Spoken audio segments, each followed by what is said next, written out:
All right, man. Take me through how you're feeling now that fight week is here. I know this is such a big one for you. Yeah, no, this is a huge fight for me. This is a fight that's been a long time coming. It's great to be done with training camp. I put in a 12-week training camp. We're in week 12 right now. Tapering in, bringing the weight down, dialing everything in, dialing the nutrition in, getting this body ready to go out there and perform on Saturday night. And I couldn't be happier. You know, I really had a shift this last couple months, really realizing that with the craziness and the ups and downs and the parodies of mixed martial arts, you just have to feel truly blessed to be in this sport for this long. So every single opportunity I have to go out there and perform, and I'm performing at the highest level I ever have been. I'm the most confident and best I've ever been. So it's great, and I just feel truly fortunate to be able to do what I do. Take me through like at least the last 4 months. I mean, how much better does it feel to have that belt kind of back in your pocket? I mean, I know you're on a great little stretch anyways since the loss, coming up on 2 years, but how great has it felt once you got that title back? You can call yourself a champion again. It's great. You know, I mean, as fighters, that's what we're always striving for. You know, that means you are the champion. That means you are being successful. You know, but for me, what I have realized is it's about winning each and every individual fight, and not just beating my opponent, but outperforming my previous self and performing in a manner which I know that I can. Man, if you guys see me train in the gym, if you see me training in my strength and conditioning sessions, if you see the way that I condition my body, the way that I put the stressors that I put my body through, you would think that there shouldn't be a man on this planet that should beat me. You know, so that's always my prayer when I step into the cage. Just let me perform at my optimal level. You know, and then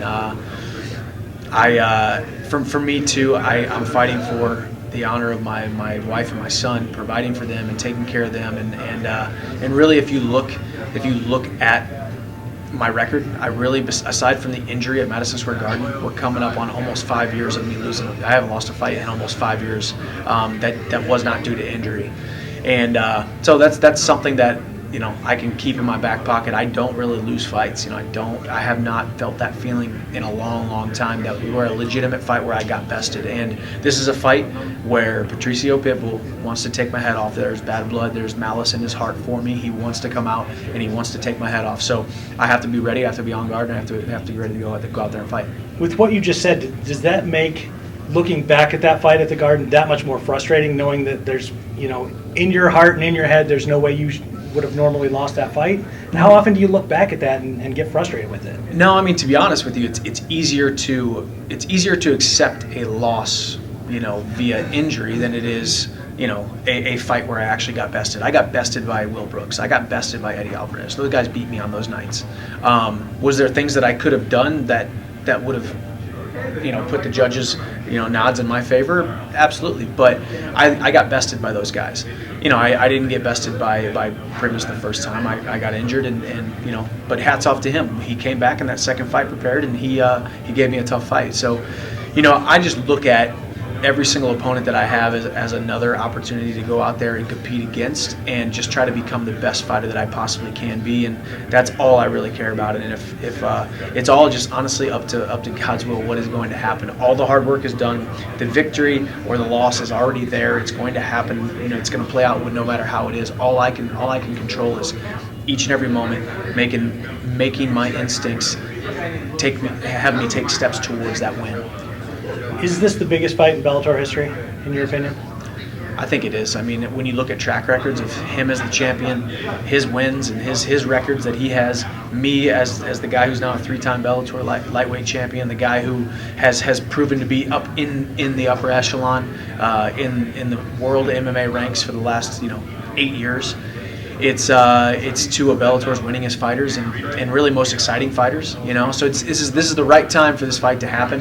This is the biggest fight that Bellator could have made, and this is the biggest fight in Bellator history. And I'm excited to come out the victor on Saturday night. You guys know me. This is going to be vintage Michael Chandler. Come out, bite down on my mouthpiece, and get into a fist fight.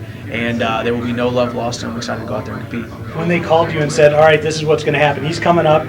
He's going to try and become the next 2-division champ." You know the bad blood that's there already with him, with his brother, whatever's going on there. What goes through your head at that point? How excited were you that this was going to be the fight?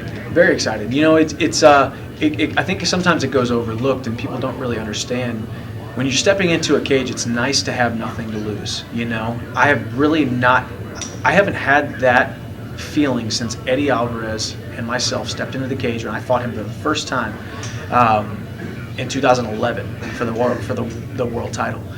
Other than that, I've either defended the title against guys who were ranked way below me, or I have a lot of guys who are the number one contender, but I'm still supposed to beat them. That's a lot of pressure, Once again, this is another opportunity where I have not much to gain and a lot to lose, but I keep continuing to put myself in these positions because that's what I have to do as a fighter, and I take on any opposition. And Patricio is a formidable opponent. He's a formidable champion, and I'm excited about him coming up to fight me. But I do have a lot to lose and not much to gain. So, this is still the fight that I wanted. This is the fight that the fans want to see. This is the fight that all of Brazil wants to see.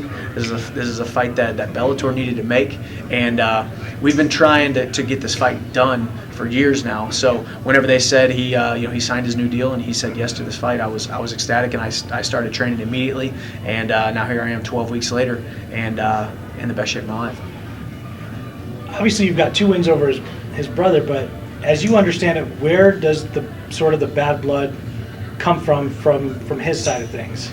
I can tell you what, if he beat up my brother twice, I would not like him at all, But then you sprinkle in the fact that he and I both have been just close and in the same room and on the same fight cards and in the same locker rooms and at the same photo shoots, and we've been around each other too much, rubbed shoulders way too much. There's never been a friendly atmosphere there because obviously I'm a rival of his brother's, and he always has this kind of chin up, chest out, I want to fight anybody who looks at me type of thing, as we've seen in the past, as every single fighter is here at the hotel except for him. He has his own hotel because he can't play nice with others, so but I don't fault him for that. I respect him for that. He is acting out of the instincts of his childhood and his upbringing. I mean, the man grew up in the streets of Brazil. The man had to fight and claw his way to get here, to fight me today, and what he and his brother have accomplished in the sport is nothing short of amazing. So I will do nothing but lift that up and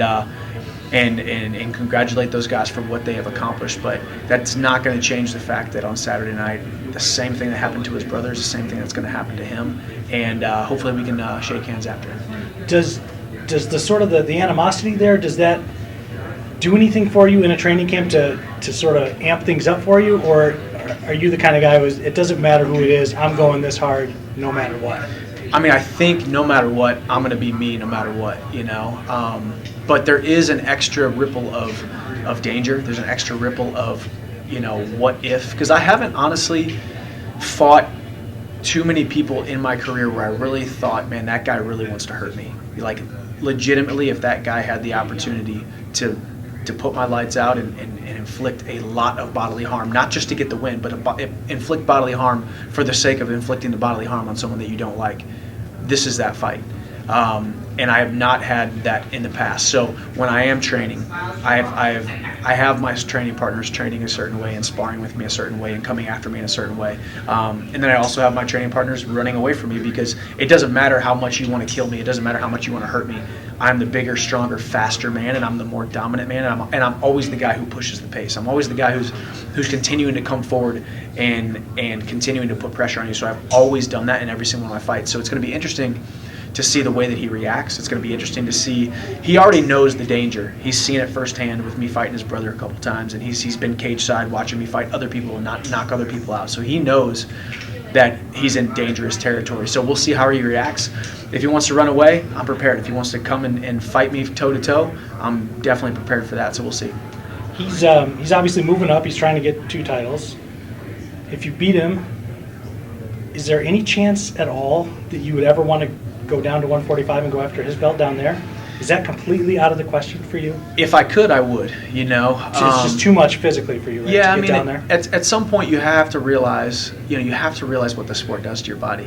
I've been competing at a high level and cutting weight since I was 13 years old. That has given me a lot of leg up, because I've learned how to do things wrong. I've learned how to do things right, and even now, post 30, now at 33 years old, I can honestly say that I'm cutting weight the best that I ever have in my entire life. I'm lighter today, on Wednesday of fight week, than I ever have been in my entire career, and that's because of the way that I've trained, the way that I've prepared myself, and my coach dialing me in and getting me where I need to be. We've ran some numbers. We looked at some things.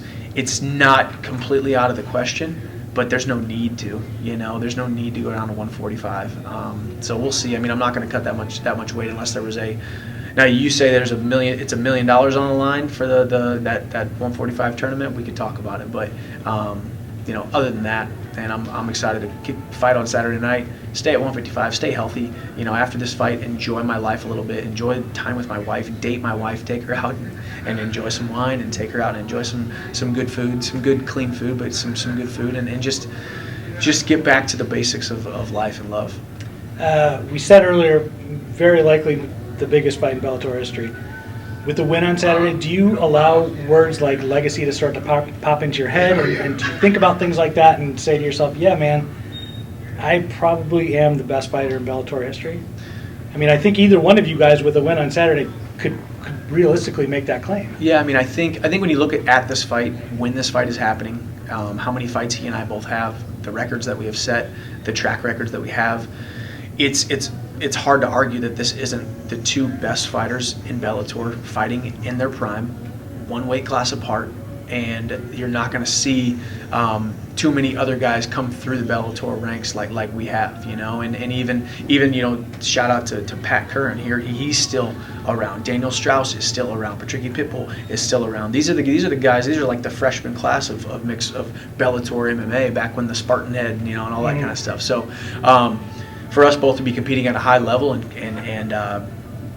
do what we've done, it's hard to argue that this isn't a fight for Bellator supremacy. And for me, once we adopted my son, it all became about painting a masterpiece, painting a picture. Every single decision I make, every single day that I train, every single day that I don't train, every single fight that I have is just another stroke on the canvas of this masterpiece that I'm painting, that someday he will be able to see, he'll be able to watch, he will be able to look at, he will be able to hear about who his dad was, amongst all the peers around me. And that's my legacy. That's what I want to leave, and that's what I'm painting currently.